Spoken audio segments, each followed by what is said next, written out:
Tojikistonga kelganmiz, Qo'ng'izga. Ushbu tog'li hududlarda bizni Instagramda ko'rib chaqirib, naviska beringlar deyishdi. Bitta emas, ikkita, uchta naviska kelganmiz. Bu xonadonga ko'rib turganlaringdek ikkita naviska berdik. Bittasini stoykadan stoykaga qilib, ikki yonga arka qilib, stoykalari ham ko'rib turganlaringda 4 tomonlama lazer fasonda bo'ldi. O'ta baquvvatidan bo'ldi.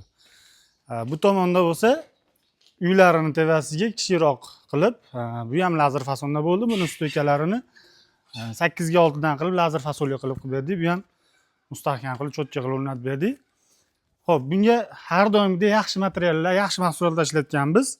Tevasini buni ham rossiyskiy Beralox firmada yopganmiz, Lexanini. Xo'p, zavod tomonidan 15 yil garantiyasi bor. Xudo xolasa kimga shunaqa xizmatlar kerak bo'lsa, bemalol bizga aloqa qilsalaring. Sizlarda ham Tojikiston, Qirg'iziston, Qozog'iston qizig'i yo'q. Esinga bo'ylab xizmat ko'rsataveramiz. Sog' bo'lasizlar, salomat bo'lasizlar.